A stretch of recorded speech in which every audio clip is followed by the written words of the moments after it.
The other night I took my 2 dogs for a walk. I normally walk Finn toward the park, where I have had these experiences, and I walk Booger the other direction toward downtown. On my walk with Finn, about a block away in the direction I was headed, I saw 3 or 4 deer calmly walking toward the park. Most nights where something weird happens to me start like this. The deer seemed completely unbothered by me as I approached. They kept walking toward the park, but stopped every few steps to look back at me, as if they wanted me to follow them. Then, as Finn and I reached where the deer were, I noticed about 10 or more other deer waiting as well. They all start walking together, calm, but still looking back at me every few feet. On my way toward the park, I smell the stench of rotting meat. I know the smell very well, as I used to be a butcher. It was strong, like someone plugged my nostrils with rotting ground meat or something. At the same time I smell this stench, I get the chills. Finn's hair stands up and he gets more nervous. I can feel the air around me get colder. As we continue walking, I look down an alleyway that cuts the block in half and, if you would walk down the dark alley, would spot you out where I eventually walk back home. I was 2 blocks away from the park. When you reach the park, you can either turn around and walk down the same road, you can continue into the park, or you can continue on the road which turns left. Looking down that alleyway, you are looking at the part of the road that continues left, which is the way I take every night on my way back home. What I saw, I tried to convince myself wasn't real, or maybe I just saw something else, and my brain tried to convince me it was this. A large, muscular, pale, hairless creature that was moving fast. So fast I could barely see it. I saw the motion down the alley about 2 blocks away. The exit of the alley on that side has a street light directly above it. It wasn't standing still. It was moving, and it was moving fast. The only reason I'm positive what I saw wasn't deer or something normal is because of something I saw later that night that I will share with you when I talk about my walk with Booger. It solidified that what I saw was something I wasn't supposed to see. In the meantime, I convinced myself I was making stuff up and being a wimp. As we approached the tree line of the park, the large group of deer moved to the side of the street where the neighborhood is, while I'm on the side with the tree line. I noticed something in the clearing. A lone deer, separate from the large group across the street, staring directly at me. I have my flashlight pointed at him, and I even hung up my call with my wife to use my phone to take video of this moment. This lone deer doesn't even have micro movements from breathing. The other deer across the street were constantly readjusting. You might be thinking to yourself, oh yeah, deer do that with bright lights shining at them. Deer in headlights always act like that. Just wait. Finn starts to pull very hard and acts anxious, nearly knocking me over. I turn to look across the street towards the large group of deer for at most 3 seconds before quickly turning around to face the lone deer again. In those 3 seconds, that lone deer is easily 30 feet closer to me, still not moving, staring directly at me. I felt weird. I felt unsafe. I've lived in rural Iowa my whole life. I am and have always lived outdoors. This didn't feel normal. I was scared. I back away while shining my light at the deer. Once I get a block or so away, he finally turns around and calmly walks into the tree line. The whole way home I feel like I'm being stalked, not just watched, but like something is following me. Now I went home and sat for a bit and tried to talk myself into believing it was all coincidence. After nearly 20 minutes, I started to walk Booger, my smaller chi mix. The entire walk was nice and very enjoyable actually. I had my earbuds in and was talking to my wife about what I saw in a joking way. Man, I'm such a wuss. I really scared myself for no reason, I said. At the end of the walk, I turned to go down our alleyway, as I leave from the garage on our walks. I stopped speaking from what I saw on the opposite end of the alley. My wife heard me stop.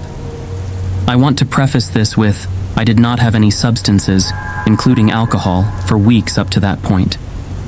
The most I ever do in that department is a few beers.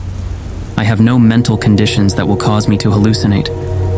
I saw 2 large, muscular, pale, hairless creatures walking like apes at the end of the alley. The same thing I thought I saw with Finn, this time not going fast, much closer, and it felt intentional. I saw them walk across the street very slowly, staring directly at me. These were not deer. They didn't have long faces like deer. They didn't have fur or tails.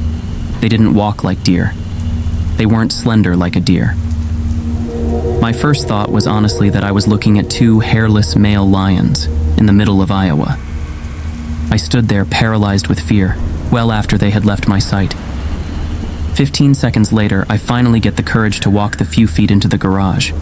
When I take my first step, I see a third one, slowly meandering across the street, staring at me. Booger noticed him too and started growling. I ran to the door and watched the garage shut all the way. The entire night, Finn guarded the bedroom door. He never does that. He sat staring at the door all night. Booger stared at the windows all night. He never does that either.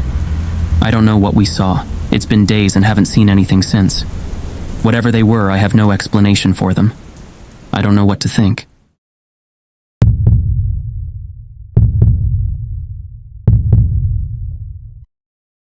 I live in a relatively rural area. 5 minutes up the road from me is all farmland and cattle pastures. There is a lake that we overlook, and a hill further behind us. Up on that higher hill there have been stories of weird happenings for decades. Figures on the side of the road that vanish, people offering rides to people only for the person to disappear into thin air halfway through their response. Even one story of a pregnant woman who was kidnapped and later found walking on the road trying to get to a hospital. Those stories have been passed around in our community since about the late 1950s. Everybody kind of knows not to drive on that road late at night, but it has a much higher speed limit than my road and a convenient cut-through to halfway down my road. Using the cut-through cuts the time to get from the main road to my house by a full 5 minutes or so, and I was tired one night. I'm driving along, alone in my truck. It's a warm summer night. I've got the windows rolled down, and I'm listening to some kind of country song. Can't remember which one, but I know it was Glenn Campbell.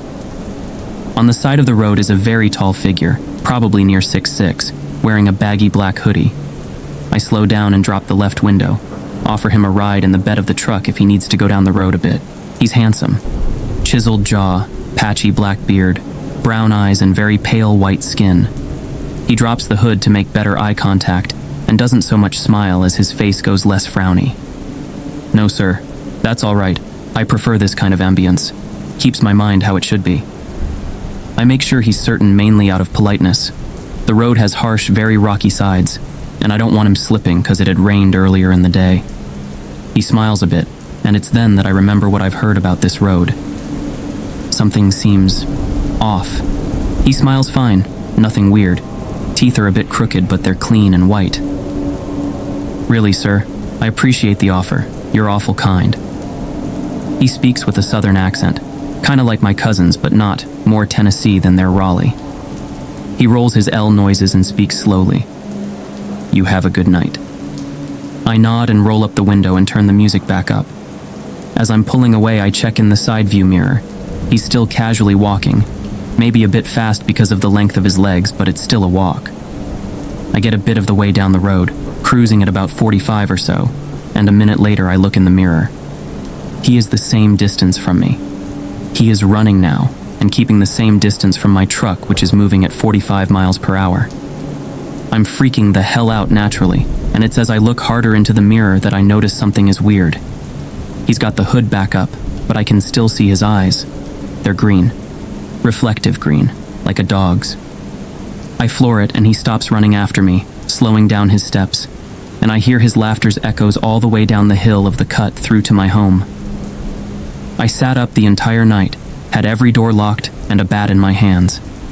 I did not sleep until about 2 days later, when my parents got worried and drove me to my godmother's house, and her husband stayed up with a shotgun pointed at the door to keep me calm. It still bothers me, because I have no idea who or what that was that night. His laughter was in my nightmares.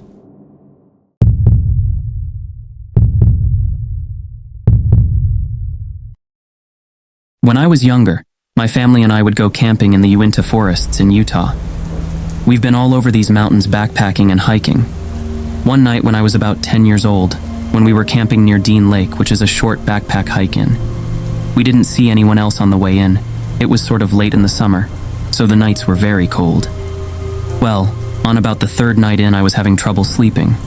My watch wasn't backlit, and this was long before smartphones and MP3 players.